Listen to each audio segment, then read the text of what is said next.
Hi,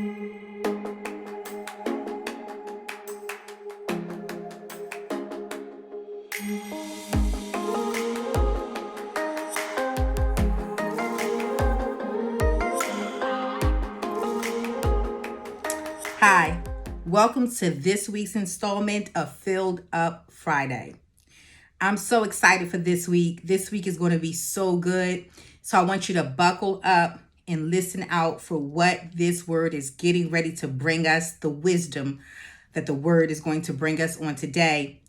This week's word is covenant. Covenant. We always start with the definition of the word. And so let's start with the definition for covenant. Covenant means an agreement or a compact. To make a promise by a covenant. Now, whenever the definition of the word uses the actual word within the definition of the word, you know it's a powerful word. So just like always, we take a look at the words that comes before and after covenant. But I want to take a look at a couple of words with this word for this week. So the word that comes after covenant is cover. Cover. Cover means to place something on or over, to extend over, to conceal or hide, to shield or protect. Come on, this word is powerful.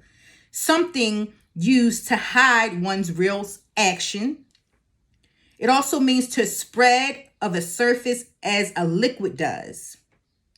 Let's also take a look at the word coverage. Coverage, which comes after cover. Coverage is the amount of something, the extent that something costs. And then there's another word within the word I want us to take a look at. The word cove. Cove, which means a small shelter or bay area in off the shoreline of a sea, a river, or lake. A cave or a cavern is also another definition. So with all of that and these definitions, this word is bringing to us some profound wisdom. But I want to start a little different this time. I want us to take a look at an insert from our Youth Sustainability Manual, Get Woke. This is the I Am a Vessel's book for our youth. I want us to take a look at an insert from page 89 that talks about covenant. We actually tap into this in our book, Get Woke. Here's what the book says. Marriage is a covenant agreement between two individuals in spirit and in flesh, which makes marriage vows a sacred decree. Just like a marriage between two people, many youth may not realize this, but they make covenants with themselves through certain words and thoughts. Covenants that shape who they are because words have power. This is an insert from our book, Get Woke for Youth and Young Adults. And this word is bringing to us this understanding on a different level.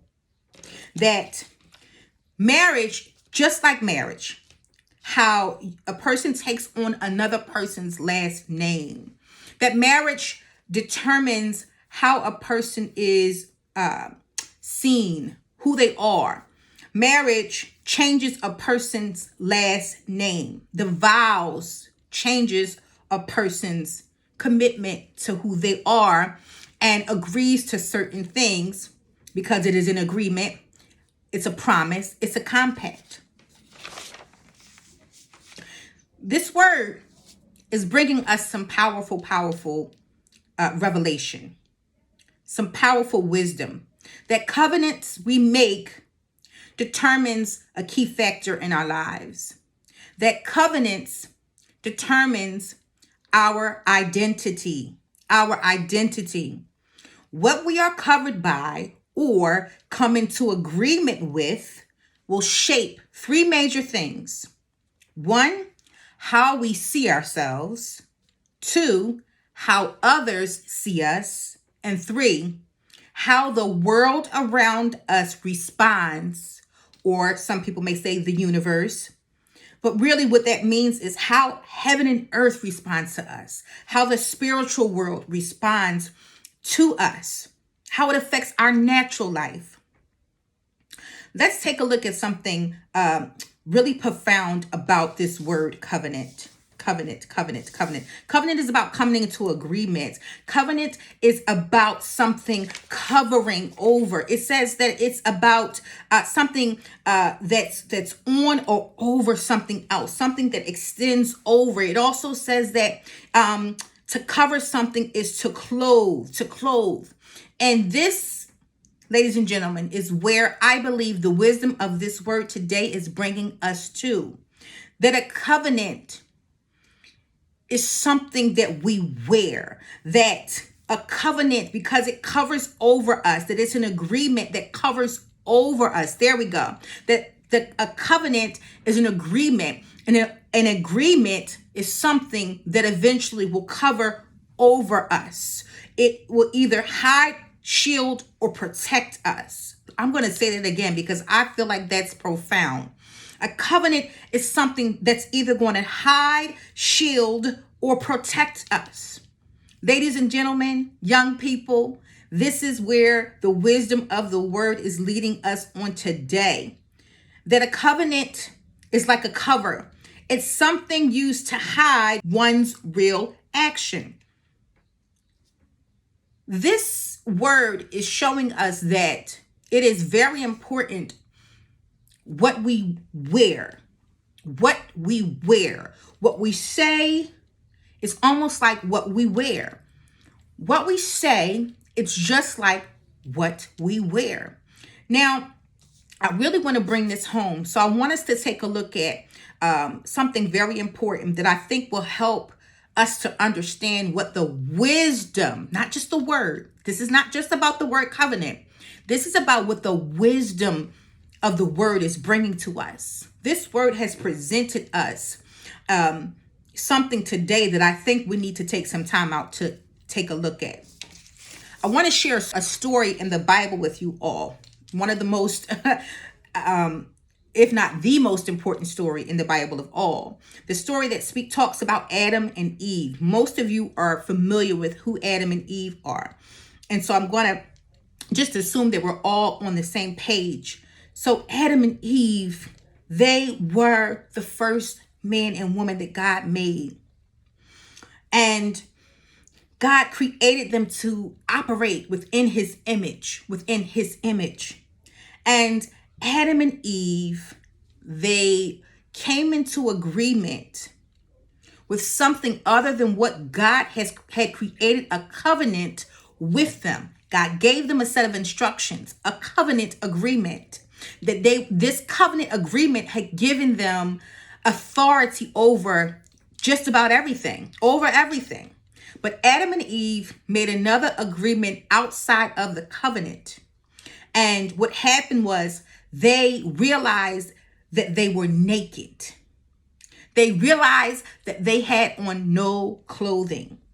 So what was covering them that did not make them feel naked, once they came into a new agreement, they then became uncovered. But this is what they did. Once they realized that they were naked, they became ashamed and they made clothing to cover themselves. This is what the wisdom of the word is trying to show us on today. That when we come into agreement with certain things, there is a covering that is created, or we create a covering over ourselves, or others create a covering over us that determines whether we are concealed, hidden, shielded, or protected. This is what the wisdom of the word is bringing to us on today. This word is going to take a minute for us to get down to the meat of it. So let's keep moving forward on what this word is trying to show us on today. Stay with me because I believe that this word is bringing us some profound wisdom on today. This word covenant is coming to show us something about what we wear and what we say. What we wear and what we say. This is so important. So I want us to keep on journeying through this word, because this word is showing us something. We're tapping into something. You know, we must be careful with what we say. This is the first point that this word is trying to bring to us, that we must be careful with what we come into agreement. We also must be careful, not only what, but who we come into agreement with. The things that we come into agreement with will determine how our life will be set. It determines who we are. It determines how we see ourselves, what we identify ourselves with on today. Today, this word is for us to take a look at what we have come into agreement with. Have you come into agreement with something that has covered you or has created a certain covering or clothing, so to speak, that covers the real you, that hides the real you? Have you spoken a word over yourself? Have you allowed others to speak a word over you that determines how you see yourself? Let's ask ourselves this question. Come on, this is what the wisdom of the word is bringing to us on today. And I want to really slow down so that I can hit the mark on this, because this word is super important for us on today. I want us to take a look at something even deeper, because this word has shown us a few things, that it's bringing us the wisdom that a covenant has to do with the cost of something, the coverage of something, the cost, the amount of something, that it has to do with how we are seen, or if we are seen. This is important. And so let's go deeper. Let's go deeper. This word is bringing us some deeper revelation, and so we must go deeper. So there's a story that connects to a particular experience I had with this word covenant on this week. As I say every single week, the Holy Spirit brings me a word every single week. And I like to take that word and glean from that word. I have an experience with that word, and I like to share that word with you all. Well, this week I had a profound experience with the word covenant. And so I'm going to share that with you later. But it brought me to this particular scripture in the Bible. And for those of you, you may not be familiar with this story, but this is your opportunity to learn something new. This story is about a woman named Tamar. Tamar. Come on, stay with me. This is going to be so profound. I want to release a fresh perspective of this woman's story of Tamar. Tamar's story is also in the book of Genesis, chapter 38. So for those of you who want to go back, read, look, and learn more about this woman, Tamar, it's from the book of Genesis in the Bible, chapter 38.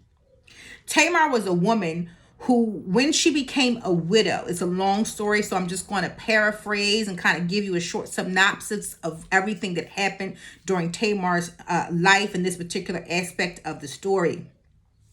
Tamar was a woman who, when she became a widow, her father-in-law, Judah, said to her, "Live as a widow in your father's house until Shelah, my son, grows up. And then she would be able to take Shelah as a husband and would be able to conceive a child." This is what the promise was for her, living as a widow in her father's house. Come on. This is a point right here. This point is showing us something so profound.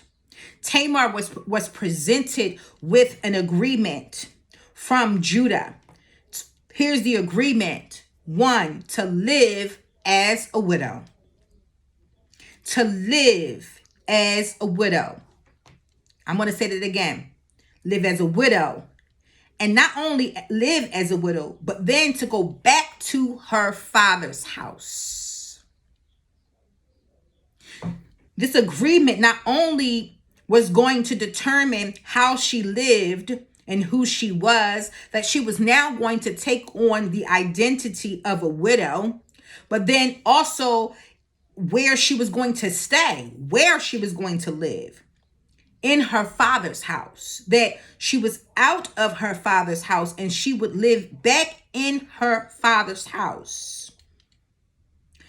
The agreement had the promise that she would take a husband and would be able to conceive a child once Shelah, his son, grew up. He would give him to her as a husband.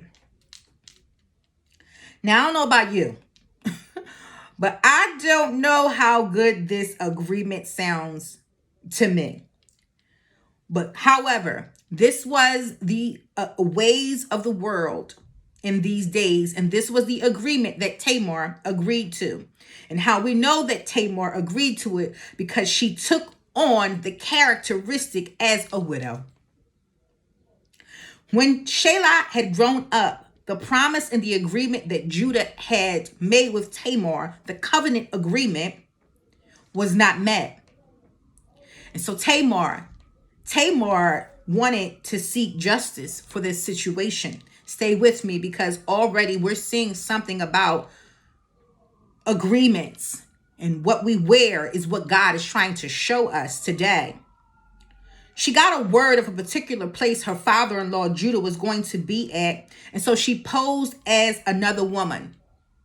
And here's the profound thing that we must look at. And I'm going to call this portion of the word a change of clothes. In these times, a woman wore a certain attire if she was a widow. And so once Tamar realized that her father-in-law would be at a certain place, she decided that she was going to get justice for her promise agreement not being met. So she removed her widow's clothes and covered herself with a veil so that she could hide her face. And she wrapped herself in a scarf and sat at the entrance of Anam. She did this because she saw that she had not been given to Shelah as a wife, even though he had grown up. Now, I want you to go back and think about our words, our Filled Up Friday words. Covenant is the word, but the word has brought us the words cover, coverage, and cove. Tamar did something so profound. Tamar removed her widow's clothes. When she removed her widow's clothes, this was Tamar removing the covenant. This was Tamar removing the agreement, because the agreement was not being met. And Tamar removed her widow's clothes, but then she did something else. She wrapped herself in a scarf. Stay with me. Stay with me, because this is so profound.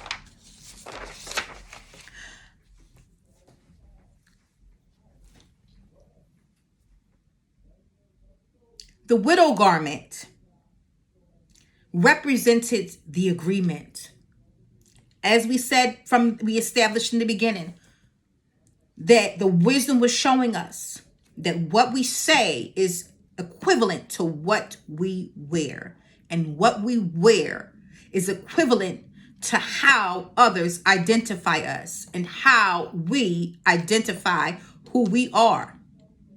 When Tamar removed her widow's garment, she was removing the agreement. She was saying that I will uncover myself, that I will no longer remain covered with the widow's clothing, because I no longer agree with this covenant. And when you study out this whole thing, there's such a profound wisdom that this word is bringing to us. You got to stay with me to the end of this. So when Judah saw her, he thought she was another woman, and he ended up sleeping with her in exchange for a young goat from his sheep flock. He promised to send the goat to her when he had the opportunity. And so here's the key point. Tamar asked Judah, well, what will you give me for this, for me to know that you would keep your promise? Remember, her face was covered and he did not know who she was. So Tamar asked Judah, will you give me a pledge until you send it? So this word pledge is the security for a debt or an obligation of something without transferring a title. Stay with me, stay with me. A title is ownership. A title is a piece of paper or a statement giving someone else ownership. Like when you purchase a car, and when you purchase that, you will get the title of the car that will prove that you are the owner of the car now. So Judah said, "What pledge shall I give you?" And Tamar said, three things, three items: your seal, your cord, and your staff. Now, these are all three powerful things that Judah wore that identified his authority, his importance, and who he was. This was his title. In exchange for the promise, Tamar said, "You've got to not only give me the pledge, but you've got to give me your title, your seal, your cord, and your staff." This was the transference of his identity. This was her proof of who he was and the agreement that was made with her. This is so good. I need you to follow me all the way through on this. And these are the items, all of these items or accessories represents Judah's covenant with God, his position of authority. And when he went to exchange the gold for his items to receive his title back, Tamar was not to be found. Tamar was not to be found. So after 3 months, Judah was told his daughter-in-law had become pregnant through prostitution, and Judah sought to punish her. At that point, Tamar then revealed, "I am pregnant by the one whose items these are." And when she showed Judah the items, Judah proclaimed that she was more upright than he was, because he did not fulfill his promise in the beginning and give her his son Shelah, and Tamar's life was spared. Now, this is a lot. This word is bringing us several different pieces of wisdom that we need for today, apparently, because it's so good. And God has taken the time out to show us this word. This word is showing us that what we say has something to do with our pledge, that what we say is our pledge, and what we say is not only our pledge, but it is a covering. A covering is a representation of who we are. And once we make a pledge for something, that there is responsibility that comes with that pledge. So, ladies and gentlemen, the wisdom of this word is bringing us some profound wisdom on today, that our words are more than just mere words, that what we say determines what we will have to do. What we say determines how we are supposed to show up in the world. When we make an agreement with someone, that there is a spiritual covenant that is made. When we make a promise, there is a spiritual covering that comes about, that is created from the words that we make. How many of us make covenants, agreements with things that are not true to who we are, that cover up the true value of who we are? There may be some things that's happening right now in your life because of a particular agreement that you made with yourself. Maybe you told yourself that you were less than who you really are. Maybe you grew up in a situation that made you feel some sort of way, and you just determined that that was all you were going to be. Maybe someone else spoke something over you that was going to determine who you were, and you just accepted it as a covering, as an identification of who you are. Today, I believe the wisdom of the word is causing us to take a look at some agreements.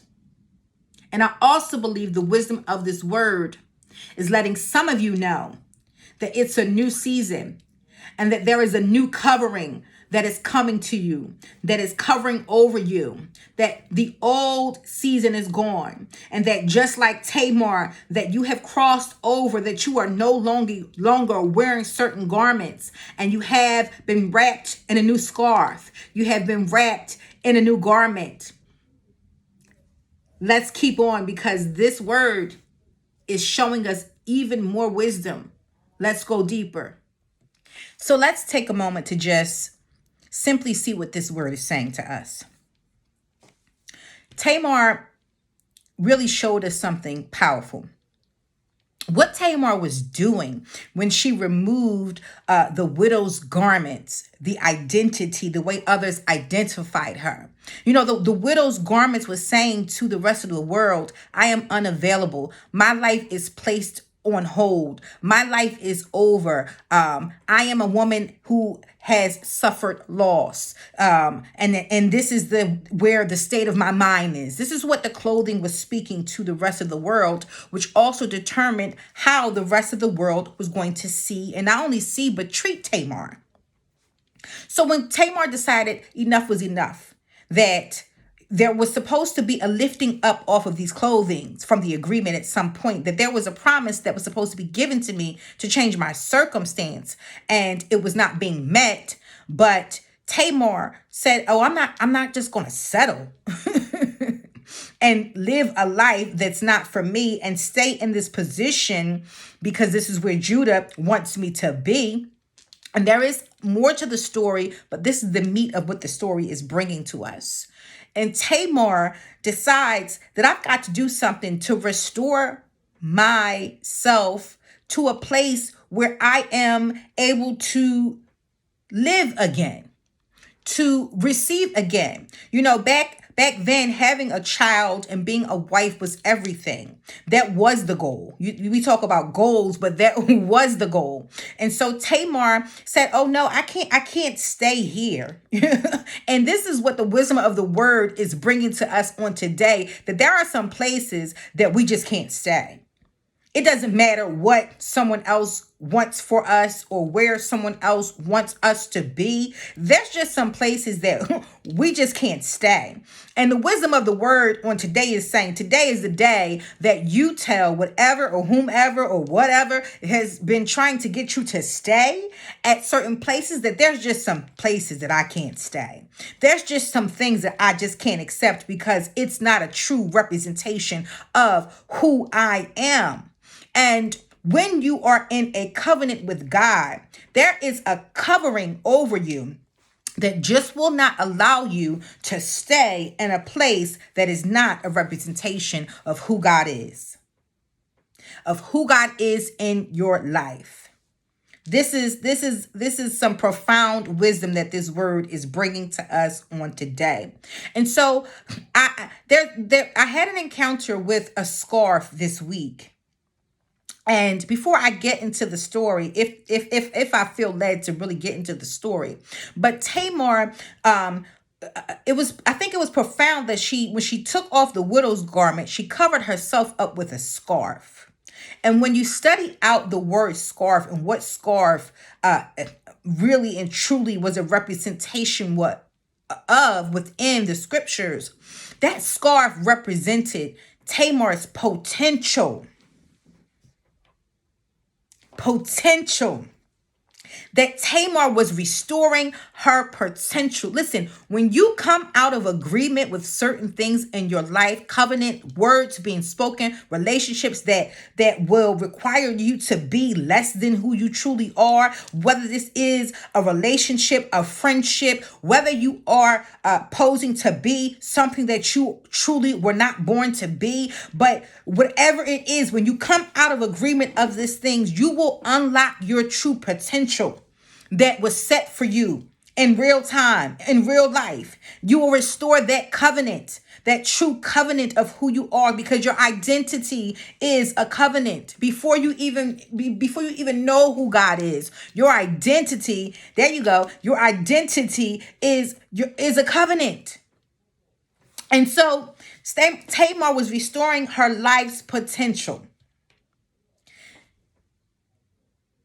Anything that has happened in your life that has removed your potential. There are a lot of people who have been through certain things that has just shut off certain, I don't want to deal with that no more. I'm never going to love again. I'm never going to do this. I don't like doing that. I will ever do this because of something that has happened. What that has done is shut off a certain aspect of your potential. This scarf was I'm just going to read what I wrote. It says something. The scarf was potential. It was removing. When she put the scarf on, it was removing something and replacing it with new possibilities. That's what it is. She was restoring not her potential, which was restoring new possibilities. This is how, even though she didn't really go quite the right way about it, but this is how she was able to conceive. This is how she was able to be fruitful, because conception is about being fruitful. And this is how she was able to become fruitful, because she removed the false covering and she wrapped herself in new potential. Wow. Let's come out of agreement with things that have been covering us or our best potential of who we truly are. I really feel like tapping into this spot right here, that there's certain facades that some of you that may be watching this are playing, a certain role that you're playing that is completely opposite of who you truly are. Whether it is the thing to do, whether it is the popular thing to do, but it's not who you are. And I feel like today is the wisdom is bringing this to you, that you are to stop playing games today, that you are to come out of agreement and wrap yourself, take off those old garments, take off that old look, take off that fake look, stop using those fake words, stop trying to create a fake you, and put on the real you. Walk in your true potential and be who you truly are. This is what the wisdom of the word on today is bringing all of us. That this is an opportunity. This is not a word that's bringing us a wisdom of guilt or shame. This is a word that is bringing us to an opportunity for new, to be able to really unlock our true potential, to become the true best versions of who we are. This is what the wisdom of the word is bringing us an opportunity today. It is bringing us an opportunity today. So I want you to repeat after me, if you feel so led, that I will remove and come out of agreement with anything or anyone that is not a reflection of who I know God has created me to be.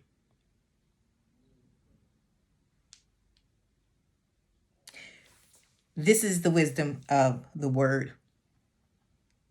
And I feel like we have tapped into what this word has really been saying to us all along, that it is time for us to walk into the full potential of who we are, and that there is a new agreement that is being made in this new season of our lives. And the story that I wanted to share, and I'll just share a little bit of the story really quickly, is that as I was caring for my grandmother, she's elderly, and she no longer stays in her bedroom. We have a special place for her to be cared for. I stayed over her house, and I slept in her room, and I wanted to wash out my shirt and hang dry it. And I washed it, and when I hung dry it, I opened up an old wardrobe closet that she had to hang it like on the door. And when I did that, I saw something shining on like the top shelf that kind of caught my eye. And when I looked at it, it was a silver scarf. Now, I didn't really know that it was a scarf until I saw the silver, which really stood out to me, because if you've been listening to any of the things that we've been speaking about, I have been talking about the color silver, and I won't get into that. But for those of you who are tracking along, you know this is really profound. And so I pulled out the silver thing, and I realized that it was a silver scarf. But when I pulled the scarf out, there were two other items that fell out with the scarf. And these were profound. I know that it was only God who had me to pull these items out. And it's so profound because even when we read about Judah and how Judah had those three items, a seal, a cord, and a staff, I knew that this scarf, whether I knew that this word was bringing something to me, and particularly about this scarf and these other two items that I came across at my grandmother's house, that was really God speaking to me about this word covenant, that there was a new covenant coming, that there was something new. And, this scarf being about potential and being about possibilities. This is what the wisdom of the word is speaking. It spoke it to me, and I know it's speaking it to some of you, to all of you, I pray. And so I don't care how old you are. I don't care who you are. I don't even care if you're not a believer. I want you to know that God is speaking to you today. If you are watching this, God is speaking to you about his plans for you, about his covenant plans for you. So I hope that this word will really inspire some of you to come and come back and hear more of what God wants to say to you, to get to know who God is, so that you understand the covenant that is covering you, that you understand the covenant that is covering you. And I really want to just leave it like that on today. Listen, I thank you for staying with us. This word covenant has really brought us some profound wisdom on today. So as always, I ask that you take this word, that you meditate on this word, you study this word, you share this word. This word has come to bring us some profound wisdom on today. I hope that you've enjoyed this episode of Filled Up Fridays. I know I did.